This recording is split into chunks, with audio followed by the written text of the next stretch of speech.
Welcome to our channel DMT logics. ఈ రోజు మనం క్లాస్ లో degree second semester history class లో యూనిట్ 3 లో ఉన్నటువంటి ఇంపార్టెంట్ క్వశ్చన్స్ ని డిస్కస్ చేయబోతున్నాం. ఈ యూనిట్ 3 నుంచి మీకు long answer question, most important question వచ్చేసి ఇదమ్మా. ఇది ఎక్కువ సార్లు ఎగ్జామినేషన్ లో ఇవ్వడానికి ఆస్కారం ఉన్నటువంటి క్వశ్చన్. ఏంటి ఈ క్వశ్చన్ ఒకసారి చూద్దాం. Explain the relative value of source material of the Mauryan history. Mauryan హిస్టరీకి సంబంధించి దీని మౌర్యన్ చరిత్రని వివరించేటువంటి relative value of sources material అంటే వివిధ రకాలైనటువంటి ఆధారాలు ఏంటి. ఈ క్వశ్చన్ ఎలాగైనా అడుగుతాడు. లేదంటే write a short notes on the following Kautilya's Arthashastra, Megasthenes Indica లేదా ఇన్స్క్రిప్షన్స్ ఆఫ్ అశోక. ఇలాగైనా అడుగుతాడు. ఎలా అడిగినా సరే ఈ క్వశ్చన్ ఆన్సర్ రాస్తే సరిపోతుంది. చాలా ఈజీగా ఉంటుంది. ఒక చరిత్ర చదివినట్టు ఉంటుంది. హిస్టరీలో మీరు ఒక కథ వింటున్నట్టు ఉంటుంది. ఈజీగానే నేర్చేసుకుంటారు అమ్మాయి. చాలా చాలా చాలా డెడ్ ఈజీ. జాగ్రత్తగా వినండి, ఒక్కసారికే మీకు వచ్చేస్తుంది. మనం దీని గురించి చెప్పుకునేటప్పుడు మౌర్య సామ్రాజ్యం, భారతదేశంలో మౌర్య సామ్రాజ్యము అనేది స్థాపించబడిన తర్వాత భారతదేశానికి ఒక నవశకం వచ్చింది అని ఈజీగా చెప్పుకోవచ్చు. ఎందుకు అంటే మౌర్య సామ్రాజ్య స్థాపనకు ముందు భారతదేశంలో పరిపాలిస్తున్నటువంటి రాజవంశం ఏదంటే నందవంశం. ఈ నందవంశాన్ని స్థాపించిన వాడు మహాపద్మనందుడు. మహాపద్మనందుడు గొప్ప యోధుడు, భారతదేశాన్ని బాగానే పరిపాలించినటువంటి రాజు. కానీ అతని తర్వాత 8 మంది అతని కుమారులు మరియు సోదరులు భారతదేశాన్ని పరిపాలించారు. అతని తర్వాత వరుసగా 8 మంది పరిపాలించారు. వీళ్ళు 8 మంది కూడా నిరంకుశ భావంతో, చాలా నిరంకుశం, ప్రజల్ని ఏకరూపమైనటువంటి అంటే వాళ్ళ ధోరణిలోని మాత్రమే వాళ్ళు పరిపాలించేవారు. చాలా నిరంకుశ తత్వం అంటే వాళ్ళని బానిసల్లా చేసి సొంత ప్రజల్ని పట్టి పీడించేవారు. కాబట్టి ఇలాంటి పరిస్థితుల్లో భారతదేశంలో మౌర్య సామ్రాజ్య స్థాపన అనేది ఒక నవశకానికి దారితీసింది. సింపుల్ గా చెప్పాలంటే భారతదేశం ఒక దాస్యపు కాడి నుంచి విముక్తి పొందింది అని చెప్పవచ్చు. ఎందుకంటే ఆ నంద సామ్రాజ్యానికి చెందినటువంటి 8 రాజులు కూడా భారతీయుల్ని అంతగా ఇబ్బంది పెట్టారు. ఎప్పుడైతే చాణక్యుడి సహాయంతో మౌర్య చంద్రగుప్తుడు మౌర్య వంశాన్ని స్థాపించాడో అప్పటి నుంచి భారతదేశం ఒక కొత్త యుగంలోకి అడుగుపెట్టింది. ఇక్కడ మౌర్య సామ్రాజ్యం ఎప్పుడైతే భారతదేశంలో స్థాపించబడిందో అప్పటి నుంచి రాజకీయ ఐక్యత, ఏకరూప పాలన అనేది సాధ్యపడింది. అంటే రాజకీయంగా అనేక రాజ్యాలు ఏకం కావడం జరిగాయి. అనేకమైనటువంటి ఈ యొక్క మౌర్య సామ్రాజ్యాన్ని స్థాపించినటువంటి చంద్రగుప్తునికి అనేక రాజ్యాలు సహాయకరంగా నిలిచాయి. అదే విధంగా ఏకరూప పాలన అంటే అందరినీ సమానంగా చూసేటువంటి పాలన మౌర్య సామ్రాజ్యంలో ప్రారంభమైంది. అయితే ఎంత గొప్ప మౌర్య సామ్రాజ్యానికి, ఈ మౌర్య సామ్రాజ్యం గురించి తెలుసుకోవడానికి కావలసినటువంటి ఆధారాలు ఏమిటో మనం ఇప్పుడు ఒకసారి చూద్దామమ్మా. చాలా ఈజీగా ఉంటుంది. మీకు అర్థం కాకపోతే ఒకసారి వీడియో వెనక్కి వెళ్ళి ఒకసారి చూడండి, ఈజీగానే అర్థమవుతుంది. సో మనకు కావలసిన ముఖ్యమైన మ్యాటర్, దీనికి కావలసినటువంటి ఆధారాలు. భారతదేశంలో మౌర్య సామ్రాజ్యాన్ని తెలిపేటువంటి సోర్సెస్ ఏంటో చూసినట్లయితే అందులో మొదటిది కౌటిల్యాస్ అర్థశాస్త్ర. ఇది అర్థశాస్త్రం అనే గ్రంథాన్ని కౌటిల్యుడు రచించాడు. ఈ కౌటిల్యుడిని మనము చాణక్యుడు లేదా విష్ణుగుప్తుడు అనే పేర్లతో పిలుస్తాం. చాణక్యుడు లేదా విష్ణుగుప్తుడు అనేటువంటి పేర్లతో పిలుస్తాం. కౌటిల్యుడన్నా, చాణక్యుడన్నా, విష్ణుగుప్తుడన్నా ఒకరే. ఈ చాణక్యుడు మౌర్య సామ్రాజ్యాన్ని స్థాపించినటువంటి చంద్రగుప్త మౌర్యుని యొక్క ప్రధానమంత్రి. చంద్రగుప్త మౌర్యుని యొక్క ప్రధానమంత్రి. ఇతను రాసినటువంటి గ్రంథమే ఈ అర్థశాస్త్ర అనే గ్రంథం. చంద్రగుప్త మౌర్యుడు కౌటిల్యుని సహాయంతో నందవంశంలో చివరి రాజు అయినటువంటి ధననందుడి మీద విజయం సాధించి మౌర్య సామ్రాజ్యాన్ని స్థాపిస్తాడు. ఇలా మౌర్య సామ్రాజ్యాన్ని స్థాపించడంలో అతనికి సహకరించినటువంటి చాణక్యుడు ఈ మౌర్య సామ్రాజ్యంలో చంద్రగుప్త మౌర్యుని ఆస్థానంలో ప్రధానమంత్రిగా ఉండేవాడు. ఈయన రాసినటువంటి గ్రంథమే అర్థశాస్త్రం. అయితే ఈ గ్రంథం దేన్ని తెలియజేస్తుందంటే రాజనీతిని, పాలనా విధానాన్ని, రాజనీతిని పాలనా విధానాన్ని తెలియజేస్తుంది. అంటే రాజు ఏ విధంగా ఉండాలి, రాజు ప్రజలను ఏ విధంగా ప్రేమించాలి, రాజ్య పాలన ఏ విధంగా చేయాలి, అదే విధంగా ప్రజల నుంచి పన్నులు ఏ విధంగా స్వీకరించాలి, ఏది చేస్తే ప్రజలకు యుక్తమో, ఏది చేస్తే రాజ్యం సుభిక్షంగా ఉంటుందో అనేటువంటి అన్ని విషయాలు, అదే విధంగా రాజ్య విస్తరణకు ఇతర రాజ్యాలను ఏ విధంగా జయించాలో, ఇలాంటి అన్ని విషయాలతో కూడినటువంటి గొప్ప విషయాలతో కూడినటువంటి గ్రంథమే ఈ అర్థశాస్త్ర. ఈ అర్థశాస్త్రం అనే గ్రంథము మౌర్యుల గురించి వివరంగా తెలియజేస్తుంది. ఇంకా చెప్పాలంటే మౌర్య సామ్రాజ్యం గురించి తెలియజేసేటువంటి వాటర్ మార్కుగా, అంటే ఒక గొప్ప సూచికగా ఈ అర్థశాస్త్రం అనే గ్రంథము మనకి ఉపయోగపడుతుంది. ఈ అర్థశాస్త్రం అనే గ్రంథాన్ని రాసిన వాడు కౌటిల్యుడు. ఇక నెక్స్ట్ ఆధారం ఏంటి అంటే రెండో ఆధారం వచ్చేసి ముద్రా రాక్షస. ఈ ముద్రా రాక్షస అనే పుస్తకాన్ని గుప్తుల కాలంలో, మౌర్యుల తర్వాత వచ్చినటువంటి గుప్తుల కాలంలో విశాఖ దత్త అనేటువంటి ఒక పెద్ద మనిషి రాశాడు. ఈయన రాసిన గ్రంథమే ముద్ర రాక్షస. ఈ ముద్ర రాక్షస కూడా ఇది ఏం తెలియజేస్తుందంటే చంద్రగుప్త మౌర్యుడు, ఇతన్ని మౌర్య చంద్రగుప్తుడు అని కూడా అంటాం. చంద్రగుప్త మౌర్యుడు చాణక్యుని సహాయంతో నందరాజుల మీద ఏ విధంగా గెలిచాడు, ఏ విధంగా విజయం సాధించాడు అనేటువంటి విషయాన్ని తెలియజేసే గ్రంథమే ముద్రా రాక్షస. ఈ గ్రంథాన్ని ఎవరు రాశారు? విశాఖ దత్త అనేటువంటి వ్యక్తి రాశాడు. ఇది ఏ కాలంలో రాయబడిందంటే గుప్తుల కాలంలో రాయబడింది. ఇది ఒక రకమైనటువంటి ఆధారం దేనికి? మౌర్య సామ్రాజ్యం గురించి తెలుసుకోవడానికి. ఇక ఇంకొక ఆధారం ఏంటో ఒకసారి చూద్దాం. ఈజీగా ఉంటుందమ్మా, చాలా కష్టమేం లేదు. ప్రతి దానికి 1 to 2 పాయింట్స్ మాత్రం మనం నేర్చుకుంటున్నాం. ఈజీగా ఉంటుంది. మీరు వింటున్నప్పుడే మీకు సగం వచ్చేస్తుంది. ఇంకొకసారి వెనక్కి వెళ్ళి జాగ్రత్తగా మరలా వినేసినట్లయితే ఈజీగా చదవకుండానే మీకు వచ్చేస్తుంది క్వశ్చన్. ఇక థర్డ్ సోర్స్ వచ్చేసి మెగస్థనీసస్ ఇండికా. ఈ ఇండికా అనేది ఒక బుక్ నేమ్ అమ్మా. ఈ ఇండికా అనే గ్రంథాన్ని మౌర్య సామ్రాజ్యంలో చంద్రగుప్త మౌర్యుడు పరిపాలిస్తున్నప్పుడు ఆయన ఆస్థానంలో ఉండేటువంటి సెల్యూకస్ నికేటర్, ఈ సెల్యూకస్ నికేటర్ అనేటువంటి రాయబారి, ఇతను గ్రీకు రాయబారి. ఏ దేశానికి? గ్రీకు దేశం నుంచి వచ్చినటువంటి ఒక రాయబారి. ఈ గ్రీకు రాయబారి రాసినటువంటి గ్రంథమే ఇండికా. ఈ గ్రంథాన్ని ఇండికా అంటాం. ఇండియాలో మౌర్యుల టైంలో పరిపాలన ఏ విధంగా ఉండేదో తెలియజేసేది కనుక ఈ సెల్యూకస్ నికేటర్ ఆయన రాసినటువంటి గ్రంథానికి ఇండికా అనేటువంటి పేరు పెట్టడం జరిగింది. ఈయన ఎవరు? గ్రీక్ రాయబారి.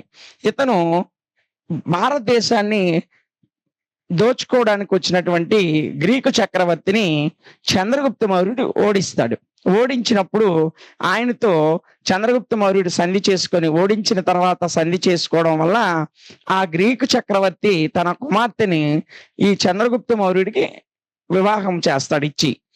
ఇచ్చి వివాహం జరిపిన తర్వాత ఆయన తన రాయబారిని ఈ యొక్క భారతదేశంలో మౌర్యుల పాలన ఎలాగుందో చూడమని ఇక్కడికి పంపిస్తాడు. అతని పేరే సెల్యూకస్ నికేటర్.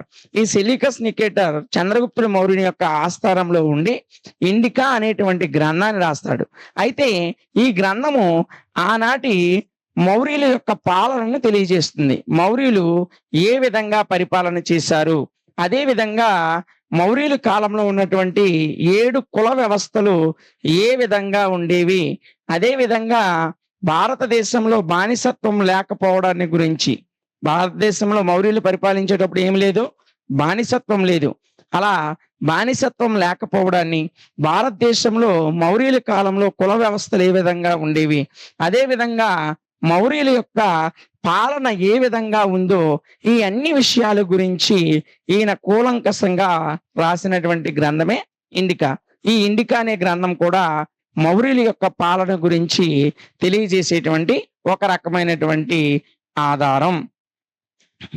ఇది ఇక తర్వాత మనం నేర్చుకోవాల్సినటువంటి ఇంకొక ముఖ్యమైన విషయం బుద్ధిస్ట్ లిటరేచర్, బౌద్ధ సాహిత్యము. బౌద్ధ మతానికి సంబంధించిన సాహిత్యాలు కూడా ఈ మౌర్యుల యొక్క పరిపాలన గురించి తెలియజేసేవి. ముఖ్యంగా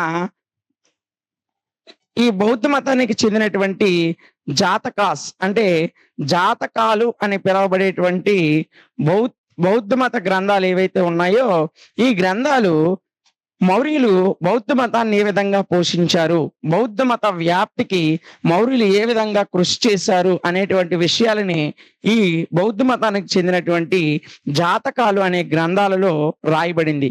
ముఖ్యంగా ఈ మౌర్య వంశానికి చెందినటువంటి అశోక చక్రవర్తి మౌర్య వంశంలో బౌద్ధ మతాన్ని పోషించినటువంటి అతి ముఖ్యమైన చక్రవర్తి అని ఈయన గురించి కూడా ఈ జాతకాల్లో బౌద్ధ మతానికి చెందిన గ్రంథాలే జాతకాలు. ఈ జాతకాల్లో వివరంగా రాయబడింది. కాబట్టి ఈ బుద్ధుల యొక్క బౌద్ధ మతాన్ని అనుసరించేటువంటి వారి యొక్క సాహిత్యం కూడా మౌర్య సామ్రాజ్యం గురించి ఒక ఆధారంగా ఉంది. ఇవమ్మ బౌద్ధ మతానికి మౌర్య సామ్రాజ్యానికి సంబంధించినటువంటి ఆధారాలు. ఇంకా మనం చూసుకున్నట్లయితే పురాణాలు కూడా ఒక రకమైనటువంటి ఆధారాలు. ఈ పురాణాల్లో కూడా మౌర్యుల యొక్క పాలన గురించి, మౌర్యుల రాజుల యొక్క యుద్ధ నైపుణ్యం గురించి పురాణాల్లో అనేక సార్లు చెప్పబడింది. కాబట్టి మౌర్య సామ్రాజ్యానికి సంబంధించి మౌర్యుల గురించి తెలియజేసేటువంటి ఆధారాల్లో పురాణాలు కూడా ఒక రకమైనటువంటి ఆధారాలు. ఇప్పటి వరకు మనము లిటరేచర్కి సంబంధించి అంటే మౌర్యులకు సంబంధించి లిటరరీ సోర్సెస్ రాయబడినటువంటి అనేక గ్రంథాల ద్వారా మౌర్యులకు సంబంధించినటువంటి ఆధారాలని చూసాం. అది మొదటిది వచ్చేసి కౌటిల్యుని యొక్క అర్థశాస్త్రం గురించి నేర్చుకున్నాం. అదే విధంగా ముద్రా రాక్షస విశాఖదత్తుడు రాసిన ముద్రా రాక్షస గురించి నేర్చుకున్నాం. అదే విధంగా సెలిగస్ నికేటర్ రాసినటువంటి మెగస్థనీస్ ఇందాకలా చెప్పేటప్పుడు సెలికస్ నికేటర్ ఇండికా అనే గ్రంథాన్ని రాశాడని చెప్పాను, క్షమించండి. సెలికస్ నికేటర్ యొక్క రాయబారి మెగస్థనీస్. ఈ మెగస్థనీస్ ఎవరు రాయబారి అంటే సెలికస్ నికేటర్ అనేటువంటి గ్రీకు చక్రవర్తి యొక్క రాయబారి. కాబట్టి ఈ మెగస్థనీస్ భారతదేశానికి రాయబారిగా వచ్చి ఈ ఇండికా అనేటువంటి గ్రంథాన్ని రాశాడు. ఇందాక పొరపాటున సెలికస్ నికేటర్ రాశాడని అన్నాను, క్షమించండి. రాసింది మెగస్థనీస్. ఈ మెగస్థనీస్ రాసినటువంటి ఇండికా గ్రంథం కూడా మౌర్యులకు సంబంధించినటువంటి ఒక ఆధారంగా ఉంది. అదే విధంగా బుద్ధులకు సంబంధించినటువంటి సాహిత్యం ఇది కూడా మౌర్యులకు సంబంధించినటువంటి ఒక ఆధారంగా నిలిచింది. ముఖ్యంగా బౌద్ధ మత గ్రంథాల్లో ఒకటైనటువంటి జాతకాలు మౌర్యుల గురించి చెప్తున్నాయి. అదే విధంగా పురాణాల్లో కూడా మౌర్యుల గురించి అనేక సార్లు ప్రస్తావించబడింది. ఇక మనం చూసినట్లయితే ఆర్కియాలజీకి సంబంధించినటువంటి కొన్ని ఆధారాలు ఏంటో చూద్దాం. అందులో ముఖ్యమైనది అశోకన్ ఎడిక్ట్స్ అంటే శాసనాలు అని అర్థం. భారతదేశ చరిత్రలో శాసనాలు వేయించినటువంటి మొట్టమొదటి చక్రవర్తి అశోకుడు. మొట్టమొదటి చక్రవర్తి ఎవరండి? అశోకుడు శాసనాలని రాతి శాసనాలుగాను శిలా శాసనాలుగాను వేయించాడు. ఈ అన్ని శాసనాల్లో కూడా అశోకుడు బౌద్ధ మత వ్యాప్తికి చేసినటువంటి కృషిని ఈ శాసనాలు తెలియజేస్తున్నాయి. అనేక ప్రాంతాల్లో ఇతను సాంచీలో, సారనాథ్లో ఇలా చాలా ప్రాంతాల్లో ఆయన స్తూపాలని అదేవిధంగా శాసనాలని చెక్కించాడు, స్తూపాలు కట్టించాడు. ఇవన్నీ కూడా బౌద్ధ మత వ్యాప్తి కొరకు అశోకుడు ఏ విధమైనటువంటి కృషి చేశాడో అందులో రాయబడింది. కాబట్టి అశోకుడు కూడా మౌర్య వంశానికి చెందినటువంటి చక్రవర్తి. ఈ రకమైనటువంటి శాసనాలు, స్తూపాలు కూడా మౌర్యులకు సంబంధించినటువంటి ఒక రకమైనటువంటి ఆధారం. ఇంకా మనం చూసుకున్నట్లయితే మెటీరియల్ అంటే పదార్థ రూపంలో ఉన్నటువంటి ఆధారాలు ఏంటంటే మౌర్యుల కాలంలో చేయబడినటువంటి రాగి మరియు వెండి నాణేలండి. ఈ రాగి వెండి నాణేలు మౌర్యుల కాలంలో ఆ మౌర్య చక్రవర్తి ఫోటోతో ముద్రించబడేవి. ఆ కాలంలో ముద్రించబడినటువంటి నాణేలు పురావస్తు తవ్వకాల్లో బయటపడడం వల్ల ఆ నాణేలు మౌర్య సామ్రాజ్యానికి, అదే విధంగా మౌర్యుల యొక్క పాలనకు ఒక రకమైనటువంటి ఆధారంగా నిలిచాయి. ఈ నాణేలు మౌర్యుల యొక్క ఆర్థిక వ్యవస్థను వివరిస్తున్నాయి. దీన్ని ఆర్థిక వ్యవస్థను, ఎకానమికల్ స్ట్రెంగ్త్ ని, ఎకానమికల్ సిస్టమ్ ని ఈ యొక్క రాగి మరియు వెండి నాణేలు అనేవి మౌర్యులకు సంబంధించి ఒక ఆధారంగా నిలిచాయి. ఇంకా మనం చూసినట్లయితే అదర్ సోర్సెస్, ఇతరమైనటువంటి సోర్సెస్ ఏంటి? ఇతర సోర్సెస్ లో మౌర్యులకు సంబంధించి దీపవంశము, అదే విధంగా దీపవంశము మహావంశం అనేటువంటి రెండు వంశాలు కూడా మౌర్యుల యొక్క పాలనను, మౌర్య సామ్రాజ్యానికి ముఖ్యమైనటువంటి ఆధారంగా ఇవి నిలిచాయి. అదే విధంగా మౌర్యుల కాలంలో భారతదేశానికి వచ్చినటువంటి రాయబారులుగా వచ్చినటువంటి గ్రీకులు, అదే విధంగా ఈజిప్ట్ రాయబారులు, వీళ్ళు రాసినటువంటి గ్రంథాలు కూడా మౌర్య సామ్రాజ్యానికి ఒక రకమైనటువంటి ఆధారాలుగా నిలిచాయి. ఇంకా చివరగా చెప్పాలంటే ఇందాక మనం చెప్పుకున్నటువంటి అశోకుడు ఆయా ప్రాంతాల్లో సాంచి, సారనాథ్, ఇలా మధ్యప్రదేశ్, ఉత్తరప్రదేశ్ చాలా ప్రదేశాల్లో అశోకుడు అనేక రకాలైనటువంటి శాసనాలను, అదే విధంగా స్తూపాలను కూడా నిర్మించాడు. వాటిని పురావస్తు తవ్వకాల్లో అనేక ప్రాంతాల్లో కనుగొన్నారు. ఈ స్తూపాలు, శాసనాలు కూడా మౌర్యుల యొక్క పాలనను, మౌర్య సామ్రాజ్యానికి ఒక ఆధారంగా, వారి పరిపాలనకు ఒక ఆధారంగా ఇవి నిలవడం అనేది జరిగింది. ఇది ఈ ప్రశ్నకు సంబంధించి పూర్తి సమాచారం. ఏం లేదు, చాలా ఈజీగా ఉంటుంది. భారతదేశంలో మౌర్య సామ్రాజ్య స్థాపన అనేది ఒక నవశకానికి దారి తీసింది. అప్పటి వరకు ఉన్నటువంటి గుప్త రాజులు ఎవరైతే ఉన్నారో నందరాజులు ఎవరైతే ఉన్నారో వాళ్ళు భారతదేశాన్ని పీడించుకు తినేవారు. వాళ్ళ నుంచి విముక్తి పొందడానికి కారణమైనటువంటి వంశమే మౌర్య వంశం. చంద్రగుప్త మౌర్యుడు మౌర్య వంశాన్ని స్థాపించిన తర్వాత భారతదేశం దాస్యత్వం నుంచి విడుదల పొందింది. ఒక మంచి పరిపాలనను మౌర్యులు భారతదేశంలో అందించారు. దీనికి ఆధారాలుగా చంద్రగుప్తుడు యొక్క ప్రధానమంత్రి అయినటువంటి చాణక్యుడు రాసినటువంటి అర్థశాస్త్రం, అదిగే గ్రీకు రాయబారి అయినటువంటి మెగస్తనీస్ రాసిన ఇండికా, అదే విధంగా విశాఖదత్తుడు రాసిన రాక్షస ముద్ర, ఇవి ఒక రకమైనటువంటి రాతపూర్వక ఆధారాలు. ఇంకా పురాణాలు, అదే విధంగా బౌద్ధుల యొక్క సాహిత్యం, ఇవన్నీ కూడా రాతపూర్వకమైనవి అయితే అశోకుడు వేసినటువంటి శిలా శాసనాలు లేదా స్తూపాలు, అలాగే మౌర్యుల కాలంలో వెండి, బంగారు నాణ్యాలు, రాగి నాణాలు, అదే విధంగా ఆయా ప్రాంతాల్లో వేయబడినటువంటి శాసనాలు, ఇలాగే గ్రీకు రాయబారులు, ఈజిప్ట్ రాయబారులు, ఇవన్నీ కూడా ఇతర ఆధారాలుగా నిలిచాయి. ఇదమ్మా, ఏం లేదు, పాయింట్ టు పాయింట్, ఒకటికి 2 సార్లు వినండి, ఈజీగానే మీకు వచ్చేస్తుంది ఆన్సర్, చాలా ఈజీగా వచ్చేస్తుంది. కాబట్టి 1కి 2 సార్లు వీడియో చూడండి, ఇంకా మీరు చదవాల్సిన అవసరం లేదు. ఇంకా ఏదైనా డౌట్ ఉంటే దీనికి సంబంధించినటువంటి PDF మన యాప్లో ప్రొవైడ్ చేయడం జరుగుతుంది. సో PDF డౌన్లోడ్ చేసుకోండి, క్లాస్ విన్న తర్వాత ఒకసారి చదవండి, ఈజీగానే వచ్చేస్తుంది. ఇంకా ఇలాంటి వీడియోస్ కొరకు మన ఛానల్ని లైక్ చేయండి, మీ ఫ్రెండ్స్కి షేర్ చేయండి. మరిన్ని వీడియోస్ కొరకు మా ఛానల్ని సబ్స్క్రైబ్ చేసుకోండి. ఈ 3rd యూనిట్ నుంచి మీకు ఎగ్జామినేషన్ లో నెంబర్ ఆఫ్ టైమ్స్ ఇచ్చేటువంటి one of the most important question వచ్చేసి ఇదమ్మా. ఏంటి క్వశ్చన్ ఒకసారి చూడండి. Sketch the career and achievements of Chandragupta Maurya. Chandragupta మౌర్యుని యొక్క జీవితం ఏ విధంగా సాగింది, అతను సాధించినటువంటి విజయాలు ఏంటి? ఇదే క్వశ్చన్ ని వాడు ఇంకొక రూపంలో కూడా అడుగుతాడు. అదేంటంటే, Chandragupta Maurya was the first national ruler of India, discuss. Chandragupta మౌర్యుడు మొట్టమొదటి భారతదేశ చక్రవర్తి, దీనిని వివరించండి అంటాడు. సో ఈ క్వశ్చన్ ఈ విధంగా అడిగినా మీరు ఒకే ఆన్సర్ రాయాలి. చంద్రగుప్త మౌర్యుని విజయాలన్నా, చంద్రగుప్త మౌర్యుడు గొప్ప చక్రవర్తి వివరించండి అన్నా మీరు ఒకటే ఆన్సర్ రాయాలి. చాలా ఈజీగా ఉంటుందమ్మా, మీరు ఎక్కువగా కష్టపడాల్సిన అవసరం లేదు. ఎంత ఈజీగా ఉంటుందంటే ఒక కథ చెప్పినట్లు చెప్తా, అలాగ విని గుర్తుపెట్టుకోండి. ఈజీగా రేపు ఎగ్జామ్‌లో రాసేయగలరు. చాలా ఈజీ నాన్న. మీరు ఎలాంటి వర్రీ అవ్వాల్సిన అవసరం లేదు. అయితే ఫస్ట్ మనకి వాడు అసల మౌర్య వంశాన్ని స్థాపించినటువంటి చంద్రగుప్తునికి సంబంధించిన ఆధారాలు ఉంటాయి కదా! ఈ ఆధారాలేంటో చూసినట్లయితే మౌర్య చంద్రగుప్తుని యొక్క విజయాలను, అతని యొక్క పాలనను తెలియజేయడానికి గల ఆధారాలేంటంటే, మొదటిదొచ్చేసి కౌటిల్యుడు రాసినటువంటి అర్థశాస్త్రం. కౌటిల్యుడు రాసిన అర్థశాస్త్రం. The book who written of Kautilya is the name of అర్థశాస్త్ర.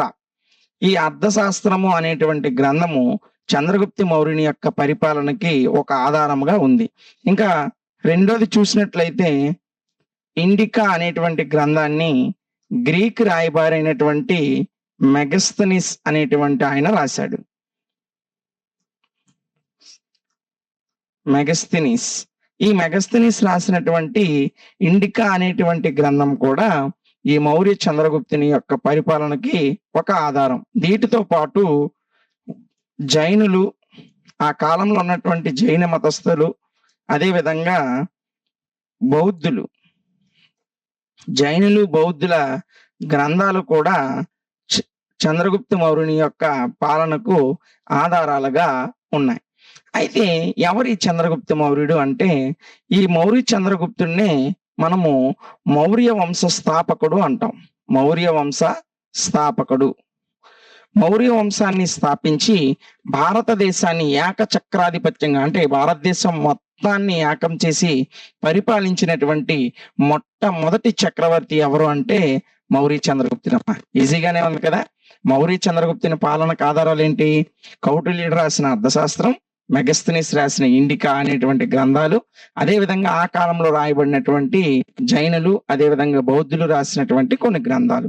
ఇవన్నీ కూడా మౌర్య చంద్రగుప్తుని యొక్క పరిపాలనకు ఆధారాలుగా మనకి చరిత్రలో లభ్యమవుతున్నాయి. అయితే ఎవరి చంద్రగుప్త మౌర్యుడు అంటే, ఇతను మౌర్య వంశాన్ని స్థాపించి భారతదేశాన్ని ఏకచక్రాధిపత్యంగా, అంటే మొత్తము దేశాన్ని ఏకం చేసి పరిపాలించిన మొట్టమొదటి చక్రవర్తి. దీనికన్నా ముందు బింబిసారుడు, అజాతశత్రువు, మహాపద్మనందుడు అంటే గొప్ప రాజులు పరిపాలించినప్పటికీ వాళ్ళు భారతదేశం మొత్తం అయితే పరిపాలించలేదు. భారతదేశంలో మేజర్ పార్ట్ ను మాత్రమే పరిపాలించారు. కానీ భారతదేశంలో ఉన్నటువంటి అనేక రాజ్యాలను ఏకం చేసి చక్రవర్తిగా పరిపాలన చేసిన మొట్టమొదటి వీరుడు ఎవరంటే మనకి చంద్రగుప్త మౌర్యుడు. అయితే ఇతని జీవితం ఏ విధంగా ఉంది, ఇతను సాధించినటువంటి విజయాలు ఏంటి, మనం ఒకసారి చూసుకున్నట్లయితే అర్థమవుతుంది కదమ్మా. చాలా ఈజీగా ఉంటుంది. ఒకసారి ఏదైనా కన్ఫ్యూజన్ ఉంటే మళ్ళీ వీడియో వెనక్కి వెళ్ళి ఒకసారి విని మిగతా తర్వాత క్లాస్ వింటూ ఉండండి. సో ఇతని యొక్క జీవితాన్ని ముందు మనం చూద్దాం. చంద్రగుప్త మౌర్యుని యొక్క ఎర్లీ లైఫ్, అంటే ప్రారంభ జీవితం. ఇతని యొక్క ఎర్లీ లైఫ్ ఏ విధంగా ఉండేదంటే, ముందుగా ఇతని తండ్రి, చంద్రగుప్త మౌర్యుని యొక్క తండ్రి మౌర్య వంశానికి అధిపతి. ఏ వంశానికి? మౌర్య వంశానికి అధిపతి. ఎవరు? చంద్రగుప్త మౌర్యుని యొక్క తండ్రి. ఇతను మౌర్య వంశానికి అధిపతి అయినప్పటికీ కూడా చంద్రగుప్త మౌర్యుడు పుట్టక ముందే ఆయన యొక్క తండ్రి చనిపోయాడు.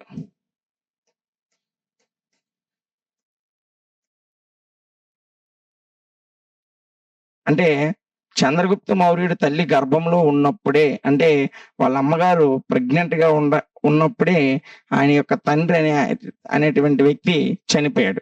చంద్రగుప్త మౌర్యుడు మౌర్య వంశానికి చెందినవాడు. ఆయన తండ్రే మౌర్య వంశానికి అధిపతిగా ఉండేవాడు. అలాంటిది ఈయన కడుపులో ఉన్నప్పుడే, చంద్రగుప్త మౌర్యుడు కడుపులో ఉండగానే ఆయన తండ్రి చనిపోయాడు. అయితే ఇతను గోవుల చేత, అంటే ఆవుల చేత పెంచబడ్డాడు. గోవులు పాలు తాగి అలాగా ఆవుల చేత పెంచబడ్డాడు. ఆ తర్వాత కొంచెం పెద్దవాడైన తర్వాత ఆయన్ని ఒక వేటగాడు పెంచాడు. ఎవరమ్మా? ఒక వేటగాడు పెంచాడు. సో తల్లిదండ్రులు ఇద్దరు కూడా చిన్నప్పుడే చనిపోయారు. సో పుట్టక ముందే తండ్రి చనిపోయాడు. పుట్టిన కొన్ని రోజులకే తల్లి చనిపోయింది. ఆ తర్వాత ఈయన విడవబడి గోవుల చేత కొన్నాళ్ళ పాటు పెంచబడ్డాడు. ఆ తర్వాత ఒక వేటగాడి చేత పెంచబడ్డాడు. ఇలాగా తన ప్రారంభ జీవితంలో అంటే బాల్యంలో ఆయన జీవిస్తూ ఉండగా ఒక యుక్త వయస్సుకు వచ్చే ప్రాయంలో ఈయన తన సమవయస్కులందరితో కలిపి ఒక ఆట ఆడుతున్నాడు. ఏం ఆట అంటే ఆ ఆట రాజక్రీడ. రాజక్రీడ అనేటువంటి ఆటను ఆడుతూ ఉండగా నందవంశంలో ప్రధానమైనటువంటి అధికారిగా ఉండి నందుల చేత అవమానించబడి రాజమందిరంలో తన యొక్క గౌరవ మర్యాదలకి భంగం కలిగించినటువంటి నందులని నాశనం చేస్తానని ప్రతిజ్ఞ చేసి అక్కడి నుంచి బయటికి వచ్చినటువంటి చాణక్యుడు అనేటువంటి ఒక వ్యక్తి చేతిలో ఇతను పడతాడు. ఎవరు? చంద్రగుప్త మౌర్యుడు. అర్థమవుతుంది కదా. చంద్రగుప్త మౌర్యుని యొక్క తల్లిదండ్రులు చిన్నప్పుడే చనిపోతారు. చనిపోయిన తర్వాత ఇతను గోవుల చేత అదే విధంగా ఒక వేటగాడి చేత చంద్రగుప్త మౌర్యుడు పెంచబడతాడు. ఇలా పెరిగి పెద్ద అయినటువంటి చంద్రగుప్త మౌర్యుడు యుక్త వయసులో ఉన్నప్పుడు తన సమవయస్కులందరితో కూడా పాటలీపుత్రం అనే నగరంలో రాజక్రీడ అనేటువంటి ఆటలు ఆడుతాడు. అంటే రాజు అయితే ఏ విధంగా అధికారం చలాయిస్తాడు, రాజు అయితే ఏ విధంగా ప్రజలను క్షేమంగా చూస్తాడు, రాజు అయితే ఏ విధంగా పరిపాలిస్తాడు, ఏ విధంగా యుద్ధాలు చేస్తాడు, ఇలాంటి చిన్నప్పుడు పిల్లలు అమ్మ నాన్న అంటే అని సరే నవ్వొస్తుంది కదా. చిన్నప్పుడు పిల్లలు ఒకరు అమ్మగాను ఒకరు నాన్నగాను ఇదిగో వంట వండుతున్నాను రండి తినండి అని తల్లిదండ్రులను అనుకరించి ఆటలు ఆడుకుంటారు కదా. అలాంటి ఆటలాగే ఈ చంద్రగుప్త మౌర్యుడు అలాంటి అమ్మా నాన్న ఆటలు కాకుండా ఏ ఆటలు ఆడేవాడంటే రాజులు అయితే ఏ విధంగా ఉంటారో, తనే రాజు అయితే ఏ విధంగా పరిపాలిస్తాడో ఇలాంటి రాజక్రీడను ఆడుతూ ఉంటాడు. అక్కడే ఉన్నటువంటి చాణక్యుడు, ఎవరమ్మా? చాణక్యుడు. ఈ నందవంశంలో ఈ చాణక్యుడి గురించి మనం చెప్పుకున్నట్లయితే ఇతనన్నే కౌటిల్యుడు అని కూడా చెప్పుకుంటాం. ఇతను మహాపద్మనందుని కింద ఒక ఉన్నతమైన పదవిలో ఉండేవాడు. మహాపద్మనందుని తర్వాత అతని కుమారులు ఈ యొక్క మగధ సామ్రాజ్యాన్ని పరిపాలిస్తున్నప్పుడు ఈ చాణక్యుడు వాళ్ళ దగ్గర ఒక మంత్రి పదవిలో ఉంటాడు. ఉంటే వాళ్ళు ఇతన్ని అవమానపరిచి ఇతని మాటలను లెక్క చేయకుండా తిరిగి ఇతన్ని అవమానపరిచి మందిరంలోని సభ మధ్యలో అవమానపరచడం వల్ల ఈ కౌటిల్యుడు వారిని శపిస్తాడు. శపించి ఏమంటాడంటే నందవంశం నాశనం అయ్యేంత వరకు నా జుత్తు ముడేయును అనేటువంటి ఒక పెద్ద శపథం చేసి బయటకు వచ్చేస్తాడు. అలా వస్తున్న తరుణంలో ఈ కౌటిల్యుడు కంటపడినటువంటి వ్యక్తే మన చంద్రగుప్త మౌర్యుడు. ఈ చంద్రగుప్త మౌర్యుడిని కౌటిల్యుడు తీసుకొని వెళ్ళి యుద్ధ విద్యలు అన్నీ నేర్పిస్తాడు. అదే విధంగా విద్యాభ్యాసం చేయిస్తాడు, చదువు నేర్పిస్తాడు, యుద్ధ విద్యలు నేర్పిస్తాడు. ఇలా నేర్పించి ఈ చంద్రగుప్త మౌర్యుడిని ఒక గొప్ప వీరుడిగా మార్చి నందవంశం మీదకి, ఎవరి మీదకి? నందవంశం మీదకి యుద్ధానికి తీసుకొని వెళ్ళి నందవంశం నాశనం చేయడంలో, నందవంశాన్ని నాశనం చేసి మౌర్య వంశం స్థాపించడంలో ఈ చాణక్యుడు చంద్రగుప్త మౌర్యునికి సహాయపడతాడు. ఇది అతని యొక్క ఎర్లీ లైఫ్. ఇంకా అర్థమవుతుంది కదమ్మా. చాలా ఈజీగా ఉంటుంది. ఒక పెద్ద స్టోరీ మనం ఒక కథ వింటున్నంత సులువుగా ఉంటుంది. మీరు ఇంకా అర్థం అవ్వకపోతే ఒకసారి వీడియో వెనక్కి వెళ్ళి ఒకసారి చూసినట్లయితే ఈజీగానే ఉంటుంది. ఇక మనం చూసుకున్నట్లయితే ఎర్లీ లైఫ్ చూసాం. చంద్రగుప్త మౌర్యుని యొక్క అలెగ్జాండర్ కలయిక. చంద్రగుప్త మౌర్యుడు అలెగ్జాండర్ తో ఎప్పుడు మీట్ అయ్యాడు? చంద్రగుప్త మౌర్యుడు ఈ నంద వంశాన్ని అణిచివేయడానికి ఇంకా చంద్రగుప్త మౌర్యుడికి బలం చాలా. సో ఇలా చాలకపోయేసరికి ఈ చంద్రగుప్త మౌర్యుడు వెళ్ళి అలెగ్జాండర్ ని పంజాబ్ రాష్ట్రంలో సందర్శిస్తాడు. ఏ రాష్ట్రంలో అమ్మా? పంజాబ్ రాష్ట్రంలో. అప్పుడు భారతదేశంలో ఉన్నటువంటి పంజాబ్, సింధు, గుజరాత్ ఇలాంటి పెద్ద పెద్ద ప్రదేశాలు ప్రావిన్సీస్ అనేవారు. ఈ పంజాబ్ ప్రావిన్సీకి వెళ్ళి అక్కడ చంద్రగుప్త మౌర్యుడు అనే అయినటువంటి మన హీరో అలెగ్జాండర్ ని, అప్పుడు ప్రపంచాన్ని జయించాలని దండయాత్రలు చేస్తూ వస్తున్నటువంటి అలెగ్జాండర్ ని పంజాబ్ రాష్ట్రంలో సందర్శిస్తాడు. ఎందుకు సందర్శిస్తాడంటే నందవంశ నిర్మూలనకు అలెగ్జాండర్ సహాయం కోసమని ఇతను సందర్శిస్తాడు. అయితే అలెగ్జాండర్ కి మరియు చంద్రగుప్త మౌర్యునికి మధ్య జరిగిన సంభాషణలో అనుకోకుండా ఈ చంద్రగుప్త మౌర్యుని యొక్క మాటల ద్వారా అలెగ్జాండర్ అవమానించబడతాడు. ఇలా అవమానించబడడం వల్ల ఈయన అలెగ్జాండర్ కోపానికి గురయ్యి మరణం నుంచి చనిపోయేంత పొజిషన్ లోకి వెళ్ళిపోయి తప్పించుకొని ఏదో ఒక విధంగా బయటపడతాడు. అయితే ఇతను యొక్క ఇది అలెగ్జాండర్ కి మరియు చంద్రగుప్త మౌర్యుని యొక్క కలయిక. వీళ్ళిద్దరు పంజాబ్ రాష్ట్రంలో కలిశారు. నందవంశ నిర్మూలన కొరకు అలెగ్జాండర్ తో ఈయన ఏకం అవ్వాలని అలెగ్జాండర్ ని కలవడం జరుగుతుంది. ఎవరు? చంద్రగుప్త మౌర్యుడు. అయితే సంభాషణలో అలెగ్జాండర్ ని అవమానపరిచే విధంగా కొన్ని మాటలు మాట్లాడడంతో అలెగ్జాండర్ కోపానికి గురయ్యి కొద్దిలో మరణాన్ని తప్పించుకొని బయటపడినటువంటి వ్యక్తి మన చంద్రగుప్త మౌర్యుడు. ఈయన కొన్ని రకాల విజయాలని జయించి చంద్రగుప్త మౌర్యుడు దేశంలోనే ఒక గొప్ప సామ్రాజ్యాన్ని స్థాపించి ఆ సామ్రాజ్యానికి చక్రవర్తిగా నిలిచాడు.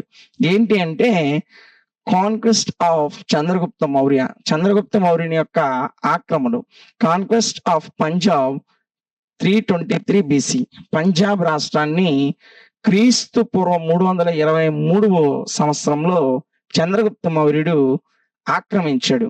ఏ విధంగా అంటే భారతదేశాన్ని విదేశీ దండయాత్రల నుండి రక్షించాలి, భారతదేశాన్ని ఏకం చేసి ఒక భారతీయుడే పరిపాలించాలి అనే ఆలోచన కలిగిన వ్యక్తి చాణక్యుడు. ఈ చాణక్యుడు తన ఆలోచనల్ని ఒకటి ఈ చంద్రగుప్త మౌర్యుని మీద రుద్దుతాడు. సో ఇదే విషయాన్ని నందవంశంలో ఉన్నటువంటి ధననందుడికి చెప్పినప్పుడు ధననందుడు సోమరి, మద్యపానం మీద మందు తాగుతూ స్త్రీలతో ఎక్కువ సాంగత్యం చేసేటువంటి వాడు. ఈ ధననందుడు చాణక్యుని యొక్క హెచ్చరికను పట్టించుకోకుండా మన దేశాన్ని గ్రీక్ రాయబారులు ఆక్రమించబోతున్నారు, రాజుగా నీ ధర్మాన్ని నువ్వు నిర్వర్తించు అని చాణక్యుడు ధననందుడికి చెప్తే ధననందుడు హేళన చేసి అవమానపరుస్తాడు. ఆ అవమానంతోనే చాణక్యుడు చంద్రగుప్త మౌర్యుని తయారు చేసుకుని నందవంశాన్ని ఓడించి ఈ యొక్క మౌర్య సామ్రాజ్యాన్ని స్థాపించడానికి కారణమవుతాడు. ఇది మనం ఆల్రెడీ చెప్పుకున్నాం. అయితే వీళ్ళ యొక్క ప్రధాన ఉద్దేశం ఏంటంటే విదేశీ దండయాత్రల నుంచి భారతదేశాన్ని కాపాడడం. ఇలా విదేశీ దండయాత్రల నుంచి భారతదేశాన్ని కాపాడి భారతదేశాన్ని ఏకం చేయాలనే ఆలోచనతో ఉన్నటువంటి చంద్రగుప్త మౌర్యునికి పంజాబ్ రాష్ట్రం అనేది చాలా అనుకూలంగా ఉంది. అప్పుడు ఈయన పంజాబ్ని ఆక్రమించేటువంటి 323 సంవత్సరంలో అప్పటికే ఈయన చనిపోయాడు. ఎవరు? అలెగ్జాండర్ అనేటువంటి ఆయన చనిపోవడం జరిగింది. చనిపోలేదు, భారతదేశం నుంచి తిరిగి వెళ్ళిపోయాడు. అంటే భారతదేశం నుంచి వెనుదిరిగి వెళ్ళిపోయాడు. ఇంకా ప్రపంచాన్ని జయించాలనుకొని వస్తున్నటువంటి అలెగ్జాండర్ భారతదేశంలోని బియాస్ నది వరకు వచ్చి పంజాబ్ రాష్ట్రం తర్వాత విడిచిపెట్టి వెళ్ళిపోయాడు. ఇలా భారతదేశం నుంచి అలెగ్జాండర్ విడిపోగానే ఇక్కడ పంజాబ్ లో ఈయన 323 సంవత్సరంలో ఎప్పుడైతే అలెగ్జాండర్ భారతదేశాన్ని విడిచిపెట్టి వెళ్ళిపోయాడో అప్పుడు ఈ చంద్రగుప్త మౌర్యుడు ఏం చేశాడంటే ఆయన దగ్గర ఉన్నటువంటి అనేక మంది గిరిజనులను ఏకం చేసి ఒక శక్తివంతమైనటువంటి సైన్యాన్ని తయారు చేసుకున్నాడు. ఎవరిని? గిరిజన ప్రజలను ఏకం చేసుకుని ఒక సైన్యాన్ని ఏర్పాటు చేసుకున్నాడు. ఆ సైన్యంతో పాటు హిమాలయాలను పరిపాలిస్తున్నటువంటి పర్వతుడు అనేటువంటి రాజుతో కూడా ఒక కూటమిగా ఏర్పడి ఈ పంజాబ్ ని పరిపాలిస్తున్నటువంటి గ్రీక్ రాయబారిని ఓడించి పంజాబ్ ని ఆక్రమించుకున్నాడు. ఇది పంజాబ్ ఆక్రమణ. ఆ తర్వాత ఈ యొక్క చంద్రగుప్త మౌర్యుడు ఆక్రమించుకున్న ప్రదేశం వచ్చేసి సింధు ప్రాంతాన్ని ఈయన మొదటగా చెప్పాలంటే ఈయన మొదటగా ఆక్రమించింది సింధుని. మాసిడోనియన్ల పాలకుల నుంచి ఏ పాలన? మాసిడోనియన్ల పాలన నుండి అలెగ్జాండర్ సింధు ప్రాంతాన్ని క్రీస్తు పూర్వం 321లో ఆక్రమించాడు. సో పంజాబ్ కన్నా చంద్రగుప్త మౌర్యుడు మొదటగా ఆక్రమించినటువంటి రాష్ట్రం ఏదంటే సింధు రాష్ట్రం. అప్పుడు ఈ సింధు రాష్ట్రాన్ని పరిపాలిస్తున్న వాళ్ళు మాసిడోనియన్లు. ఈ మాసిడోనియన్ను ఓడించి సింధు ప్రాంతాన్ని 321లో అలెగ్జాండర్ అప్పటికే వెళ్ళిపోయాడు. మన చంద్రగుప్త మౌర్యుడు 321లో దీన్ని ఆక్రమించాడు. సో మొదటిగా మనకి చరిత్ర ప్రకారంగా ముందు పంజాబ్ను ఓడించాడు, ఆ తర్వాతే సింధును ఓడించాడని మీ టెక్స్ట్ బుక్ లో ఇవ్వబడింది. కానీ మొదటగా ఓడించింది సింధు ప్రాంతాన్ని.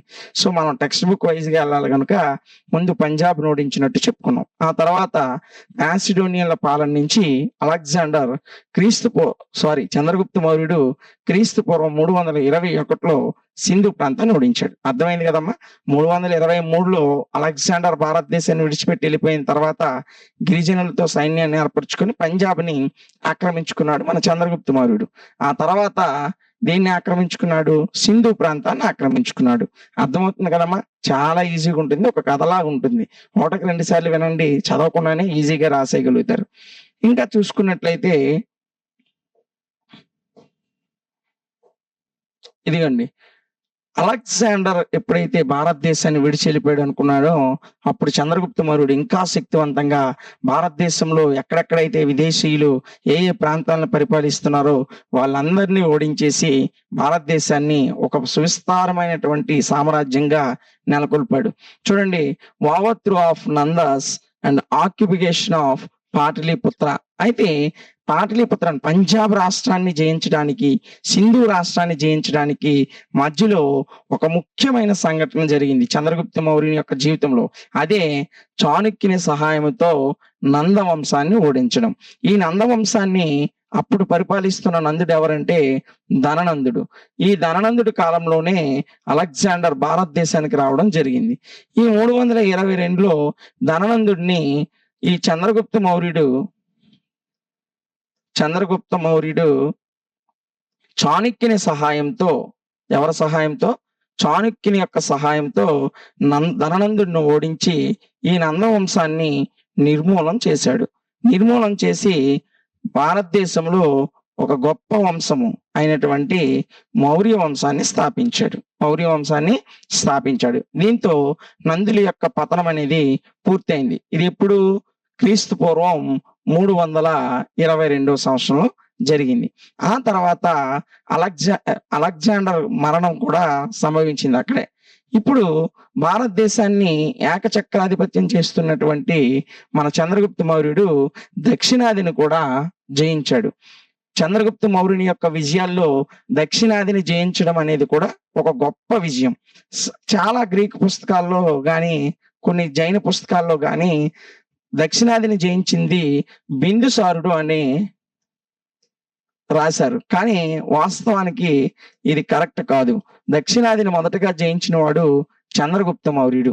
అశోకుని శాసనాలైనటువంటి జునాగఢ్ శాసనం కూడా, ఏ శాసనం అమ్మా?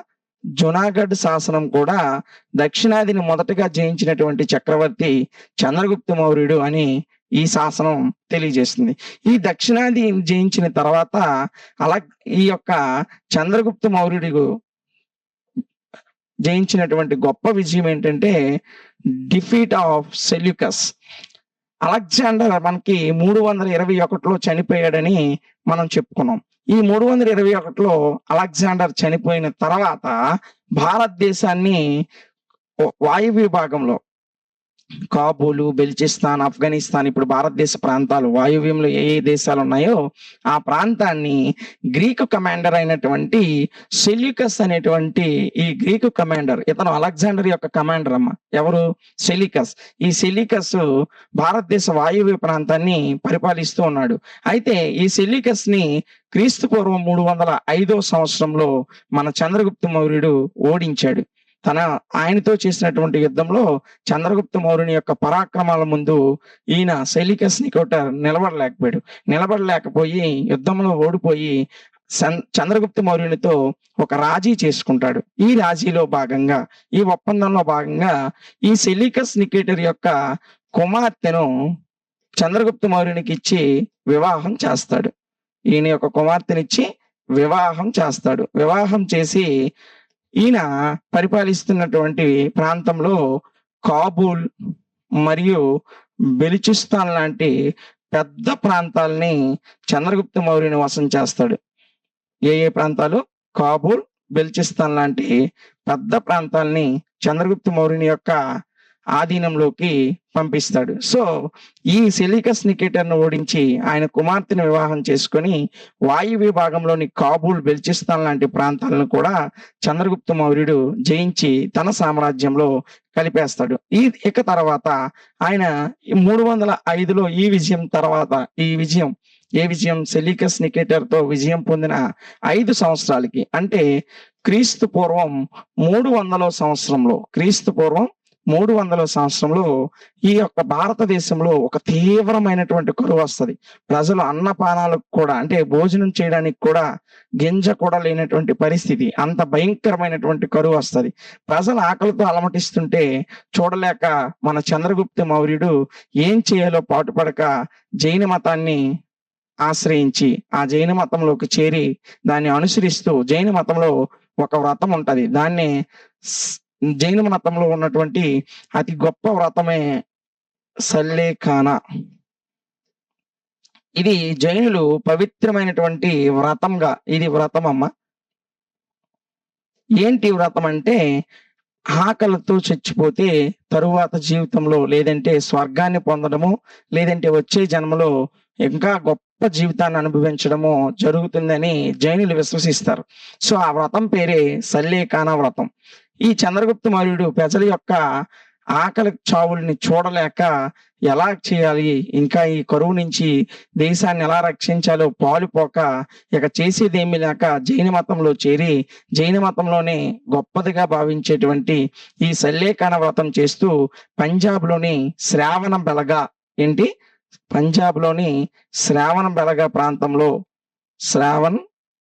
అనేటువంటి ప్రాంతంలో ఈ సల్లేఖాన వ్రతం, అంటే ఆహారం తీసుకోవడం కానీ నీరు తీసుకోవడం కానీ నిషేధం. ఆ వ్రతం చేస్తున్నప్పుడు ఆహారము నీళ్లు మానేసుకొని ప్రాణం పోయేంత వరకు ఆహారము గాని ఎలాంటి నీరు గాని తీసుకోకుండా ఉంటారు. అలా సల్లేఖాన వ్రతాన్ని అనుసరించి ఆయన చివరికి క్రీస్తు పూర్వం 300 సంవత్సరంలో చంద్రగుప్త మౌర్యుని చనిపోవడం జరిగింది.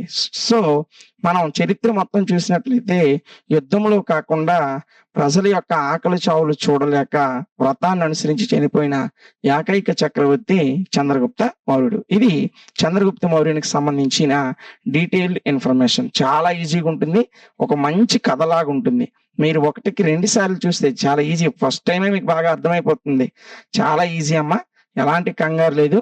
కథలాగా వినేసి చంద్రగుప్తుడు అలెగ్జాండర్ కలయిక కానీ ప్రతి ఆక్రమణ, సింధు, పంజాబ్, సెలీకస్ నికేటర్, నందవంశాన్ని ఇలా ఆయన జయించుకుంటూ వచ్చిన ప్రతిదీ కూడా ఒక కథలాగా నేర్చుకుంటే రేపు ఎగ్జామ్లో అడిగినప్పుడు మీరు చాలా ఈజీగా రాసేస్తారు. నా ఎక్స్పెక్టేషన్ కరెక్ట్ అయితే ఈ క్వశ్చన్ రేపు రావడానికి ఎక్కువ అవకాశం ఉంది. ఖచ్చితంగా ఈ క్వశ్చన్ ఈ థర్డ్ యూనిట్ నుంచి మీకు 10 మార్క్స్ కలవడానికి నా ఎక్స్పెక్టేషన్ ఈ క్వశ్చన్ ఖచ్చితంగా రేపు రావడానికి అవకాశం ఉంది. కానీ మీరు నేర్చుకునేటప్పుడు ఒక యూనిట్ లో ఇంపార్టెంట్ క్వశ్చన్ నేర్చుకునేటప్పుడు ఫస్ట్ ఒక క్వశ్చన్ బాగా నేర్చుకున్న తర్వాతే ఇంకొక క్వశ్చన్ నేర్చుకోండి. పైన ఒక్కొక్క క్వశ్చన్ నేర్చుకున్నట్లయితే అది మీకు గుర్తుండకపోవచ్చు. కాబట్టి ఒకటి బాగా వచ్చిన తర్వాత ఇంకొక క్వశ్చన్ నేర్చుకోండి. ఓకేనా? మా వీడియోస్ కనుక మీకు నచ్చినట్లయితే లైక్ చేయండి. థర్డ్ యూనిట్ లో ఉన్నటువంటి షార్ట్ ఆన్సర్ క్వశ్చన్స్ ని డిస్కస్ చేయబోతున్నాం. చూడండి, ఈ యూనిట్ నుండి most important short answer questions వచ్చేసి ఇప్పుడు మనం డిస్కస్ చేయబోయేవి. మీరు ఎగ్జామ్ లో చాలా అంటే చాలా ఈజీగా, నాకు తెలిసి మీరు లాంగ్ ఆన్సర్ క్వశ్చన్స్ నేర్చేసుకుంటే అందులోనే ఈ షార్ట్ ఆన్సర్ క్వశ్చన్స్ ఉంటాయి. సో వీటిని ప్రత్యేకంగా నేర్చుకోవాల్సిన అవసరం లేదు. మీరు ఆల్రెడీ లాంగ్ ఆన్సర్ క్వశ్చన్స్ లో విన్నారు కాబట్టి ఇది చాలా ఈజీగానే ఉంటుంది, ఇంకా ఈజీగా అర్థమైపోతుంది. చూడండి, ఇందులో వచ్చేసినటువంటి మొదటి క్వశ్చన్ కౌటిల్యాస్ అర్థశాస్త్ర. కౌటిల్యుడు రాసినటువంటి అర్థశాస్త్రం గురించి 5 మార్క్స్ కడగడానికి ఎక్కువ అవకాశం ఉన్నటువంటి క్వశ్చన్. సో ఏంటి ఈ అర్థశాస్త్రం? దీని గురించి మాట్లాడే ముందు అసలు ఎవరు ఈ కౌటిల్యుడు అనేది మనం చూసినట్లయితే, కౌటిల్యుడినే మనము చాణక్యుడు లేదా ఇతనికి ఇంకో పేరు విష్ణుగుప్తుడు అంటారు.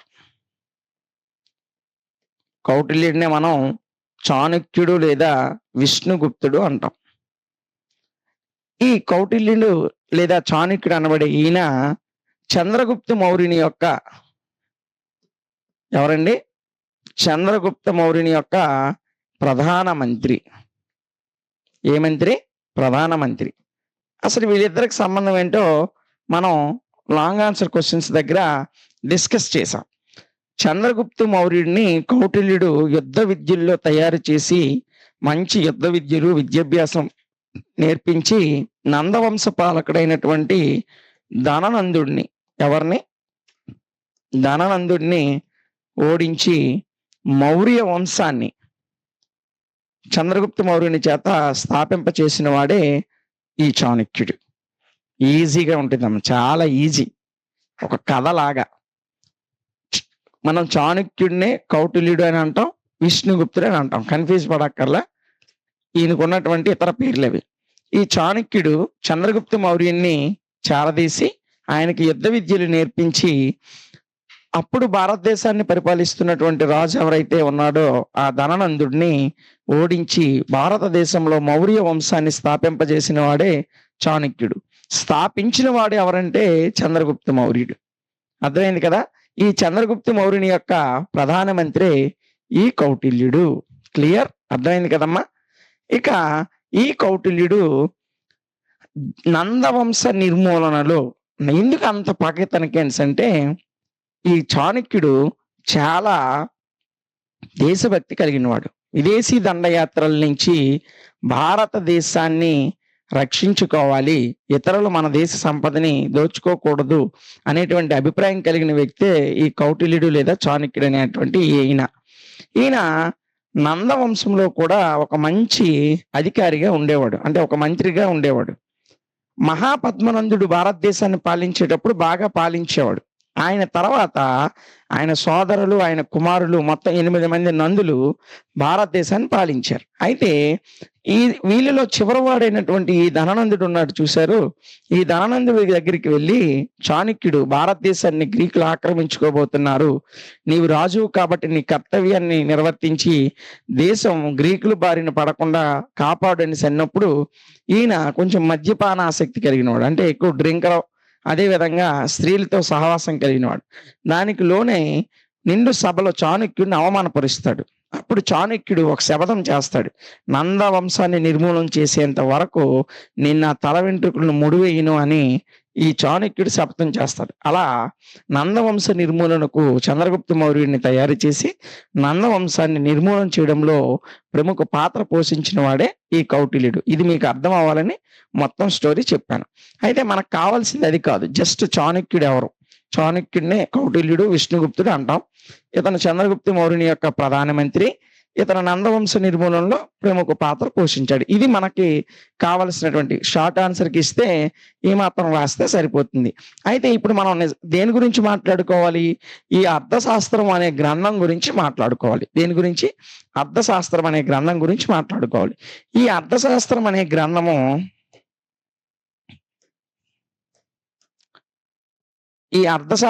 గ్రంథము రాజనీతిని, అదే విధంగా రాజ్య పాలనను తెలియజేస్తుంది. రాజ్య పాలన.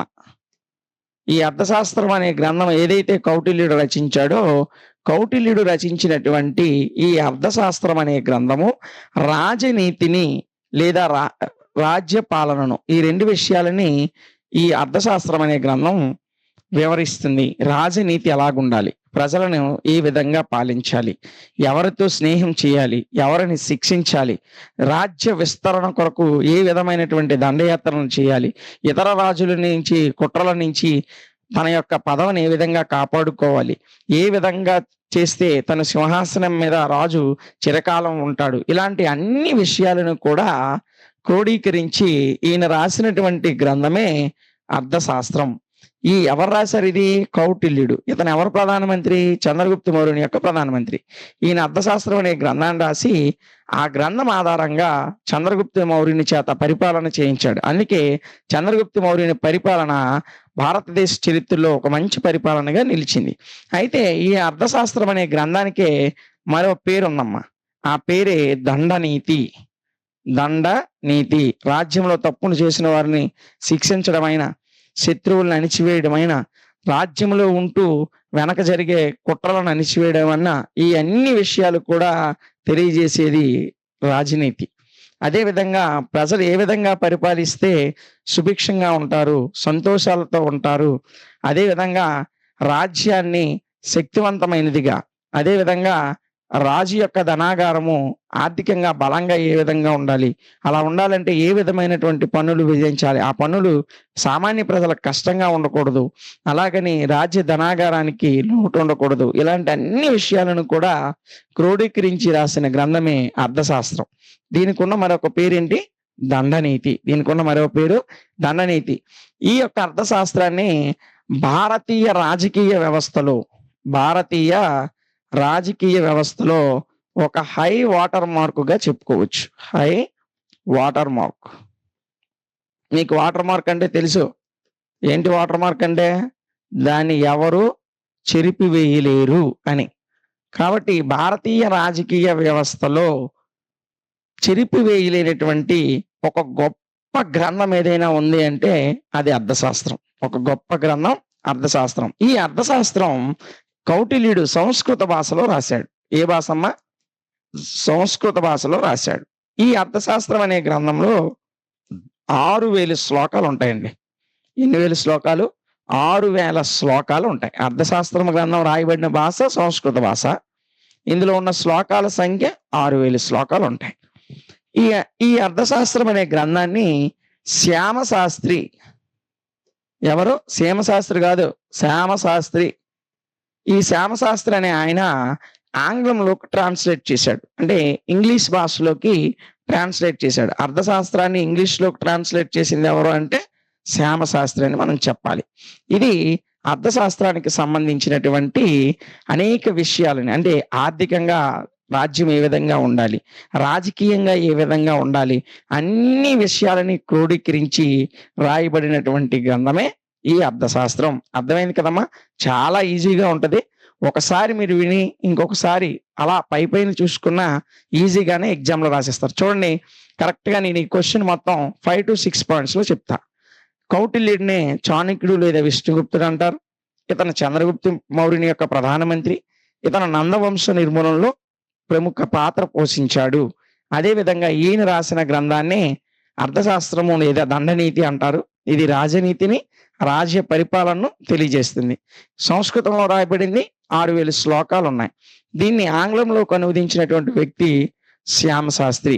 రాజ్యంలో ఆర్థిక పరిస్థితులను, రాజ్య పరిపాలనను తెలియజేసేటువంటి గ్రంథమే అర్థశాస్త్రం. ఇది భారతీయ రాజకీయ వ్యవస్థలో ఒక హై వాటర్ మార్కుగా నిలిచింది. ఇది అమ్మా దీనికి సంబంధించి. ఇంకా మనం చెప్పుకోవాలంటే భారతదేశాన్ని పరిపాలించినటువంటి మొదటి ప్రధానమంత్రి మీ అందరికీ తెలుసు, జవహర్లాల్ నెహ్రూ గారు. ఈ జవహర్లాల్ నెహ్రూ గారు కూడా ఈ అర్థశాస్త్రంలో రాయబడినటువంటి అనేక అంశాలను తన పరిపాలనలో ఆయన అనుసరించడానికి ఎక్కువ ఇష్టాన్ని కలిగి ఉన్నారు. అంటే అర్థశాస్త్రంలో ఏవేవైతే విషయాలు అప్పుడు చాణక్యుడు రాశాడో అవి చాలా వరకు అనుసరించడానికి ప్రయత్నించినటువంటి ప్రధానమంత్రి ఎవరంటే జవహర్లాల్ నెహ్రూ గారు. ఇది ఈ క్వశ్చన్ కి సంబంధించినటువంటి సమాచారం. మీరు ఎప్పుడైనా నేర్చుకునేటప్పుడు ఒక క్వశ్చన్ బాగా వచ్చిన తర్వాతే వేరే క్వశ్చన్కి వెళ్ళండి. అప్పుడు ఈజీ అయిపోతుంది. ఇలా నేర్చుకుంటేనే మీరు ఎగ్జామినేషన్ లో చాలా ఈజీగా గుర్తు పెట్టుకొని రాయగలుగుతారు. అన్ని క్వశ్చన్లు పైపైన చదువుకుంటే అవి గుర్తుండవు. ఒకటి బాగా నేర్చుకున్న తర్వాత ఇంకొకటి నేర్చుకోండి. ఓకేనా?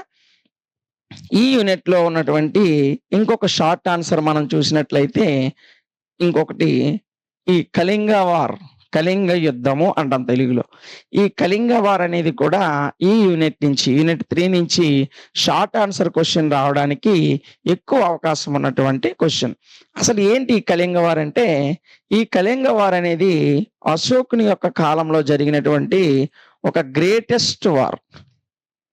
అశోకుడి కాలంలో జరిగిన ఒక గ్రేటెస్ట్ వారే ఈ కళింగ వార్. ఇది ఎప్పుడు జరిగిందంటే క్రీస్తు పూర్వం 261లో జరిగింది. క్రీస్తు పూర్వం 261లో జరిగింది. అర్థమవుతుంది కదమ్మా? కళింగ యుద్ధం అనేది కింగ్ అశోక టైంలో, అశోకుని కాలంలో క్రీస్తు పూర్వం 261వ సంవత్సరంలో జరిగింది. అసలు ఏంటి, ఎందుకు ఈ కళింగ యుద్ధం జరిగిందో మనం ఒకసారి చూసినట్లయితే, ఈ కళింగ అనేటువంటి ప్రాంతం ఏదైతే ఉందో ఇది ఒరిస్సా రాష్ట్రానికి దగ్గరలో ఉంటుంది. ఇప్పుడు ప్రస్తుతం భారతదేశంలో ఉన్నటువంటి ఒడిస్సా రాష్ట్రం ఉంది కదా, ఈ ఒడిస్సాకి దగ్గరలో, అప్పుడు ఒడిస్సా అనేవారు, దగ్గరలో కళింగ అనేటువంటి ప్రాంతం ఉంది. ఇది భారతదేశానికి తూర్పు భాగంలో ఉంటుంది. ఏ భాగంలో అమ్మ? తూర్పు భాగంలో ఉంటుంది. భారతదేశానికి తూర్పు భాగంలో ఉన్నటువంటి ప్రాంతమే కళింగ. ఈ కళింగ ప్రాంతాన్ని అశోకుని వంశానికి చెందినటువంటి మౌర్య వంశ స్థాపకుడైన చంద్రగుప్త మౌర్యుడు జయించాలని అనుకుంటాడు.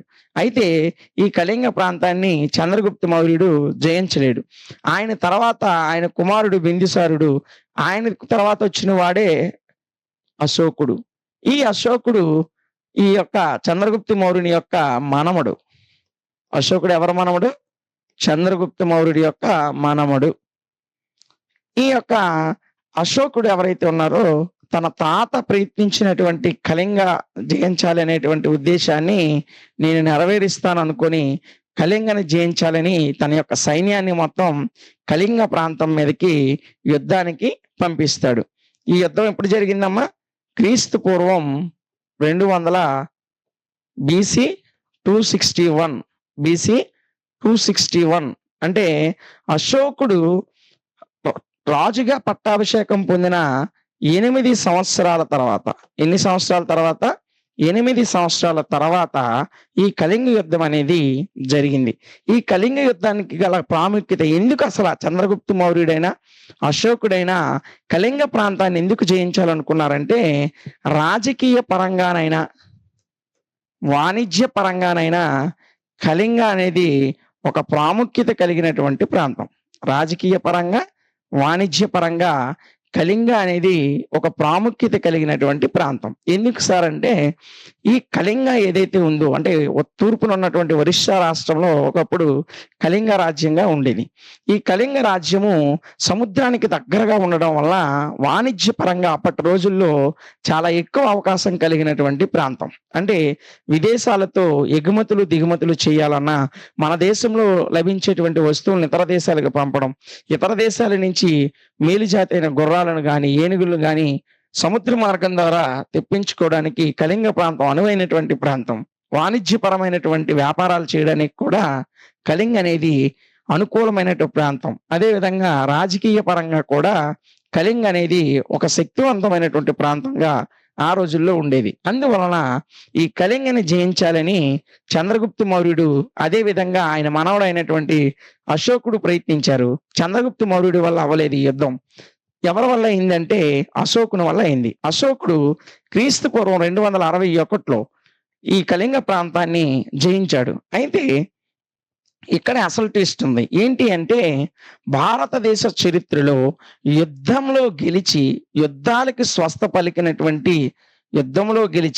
యుద్ధాలకి స్వస్తి పలికిన ఏకైక చక్రవర్తి ఎవరంటే అశోకుడు. ఎవరమ్మా? అశోకుడు. అశోకుడు కళింగ యుద్ధంలో గెలిచిన తర్వాత యుద్ధాలకి బై బై చెప్పేశాడు. ఎందుకు అంటే, కళింగ యుద్ధం జరిగినటువంటి తర్వాత అశోకుడు స్వయంగా యుద్ధ భూమిలోకి వెళ్తాడు. వెళ్ళి అక్కడ కొన్ని వేల మంది మరణించి ఉంటారు.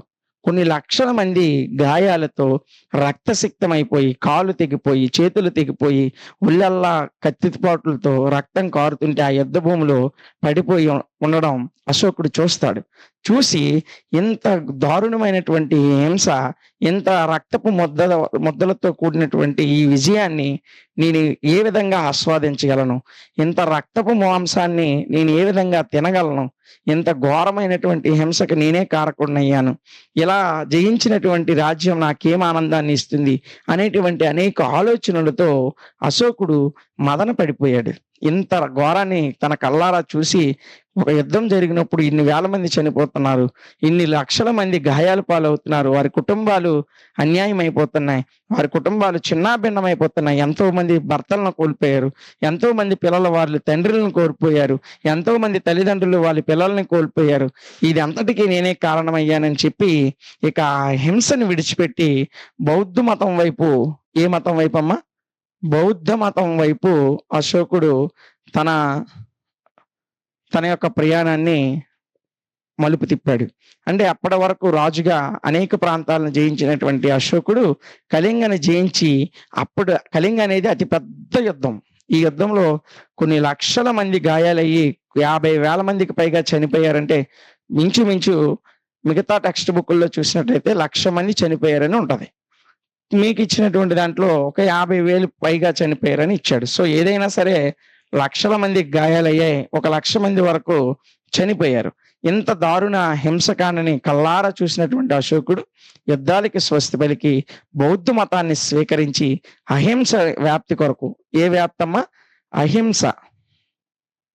బౌద్ధ మతాన్ని ప్రచారం చేస్తూ అహింసను కూడా ప్రచారం చేశాడు. హింస వద్దు, అహింస ద్వారా ఎప్పుడు కూడా సత్యము ద్వారా అహింస ద్వారా జయించినటువంటిదే నిజమైన జయము అని చెప్పి తన కుమారులు సైతం ఇక యుద్ధాలు చేయరు, అందరూ కూడా అహింసనే ప్రచారం చేస్తారు అని చెప్పి బౌద్ధ మత ప్రచారం కొరకు అనేక మంది వ్యక్తులని ధర్మ మహామాతృలు ఏంటి ధర్మ మహామాతృలు ఆ వ్యక్తులకి ధర్మ మహామాతృలు అనేటువంటి పదవులు ఇచ్చి ఈ పేరుతో వాళ్ళకి ఉన్నటువంటి పేరు ధర్మ మహామాతృలు. ఈ ధర్మ మహామాతృలు అనేటువంటి వారిని నియమించుకొని ఈ బౌద్ధ మత వ్యాప్తి కొరకు దేశ విదేశాలకు పంపించాడు. శ్రీలంక సిలోన్నే శ్రీలంక అనేవారు, శ్రీలంకను ఒకప్పుడు సిలోన్ అనేవారు. ఇలాంటి దేశాలకు కూడా తన కుమారుడిని అశోకుడు పంపించి బౌద్ధ మత వ్యాప్తి కొరకు ఎంతగానో కృషి చేశాడు. ఇలా తన జీవితాన్ని అహింసకు అంకితం చేసి ఎన్నో శాసనాలు స్తూపాలు చెక్కించి అహింస యొక్క గొప్పతనాన్ని తెలియజేశాడు. ఇంత అశోకుడిని రాజరకం నుంచి అహింస వైపుకు నడిపినటువంటి యుద్ధంగా చరిత్రలో నిలిచిపోయినటువంటి ఒక గొప్ప యుద్ధమే ఈ కళింగ యుద్ధం. కళింగ యుద్ధం ఇప్పుడు జరిగింది క్రీస్తు పూర్వం 261లో జరిగింది. ఇప్పుడు అశోకుడు తన పట్టాభిషేకం జరిగిన 8 సంవత్సరాల తర్వాత ఈ యుద్ధాన్ని చేశాడు. ఈ 8 సంవత్సరాలు ఎన్నో విజయాలు సాధించిన అశోకుడు కళింగ యుద్ధం తర్వాత పూర్తిగా అహింసవాదిగా మారిపోయాడు. ఇది ఈ కళింగ వారికి సంబంధించినటువంటి సమాచారం. ఓకేనా? అయితే మీరు ఈ రెండు షార్ట్ ఆన్సర్ క్వశ్చన్స్ కూడా 1కి 2 సార్లు చూస్తే చాలా కథ చెప్పినట్టు మీకు చెప్పాను.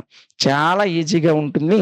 1కి 2 సార్లు వీడియో చూడండి. ఆ తర్వాత మీకు పీడిఎఫ్ కూడా ప్రొవైడ్ చేయడం జరుగుతుంది కనుక పీడిఎఫ్ను ఒకసారి చూసుకున్నట్లయితే ఈజీగా రేపు ఎగ్జామ్లో ఈ కళింగ వారి గురించి అడిగినా లేదా ఇంతకు ముందు మనం డిస్కస్ చేసినటువంటి అర్థశాస్త్రం అనే గ్రంథం గురించి అడిగినా ఈజీగానే మీరు రాసేస్తారు. సో ఇదమ్మా ఇంతటితో థర్డ్ యూనిట్ లో ఉన్నటువంటి ఇంపార్టెంట్ లాంగ్ ఆన్సర్ క్వశ్చన్స్ అదే విధంగా షార్ట్ ఆన్సర్ క్వశ్చన్స్ కంప్లీట్ చేయడం జరిగింది.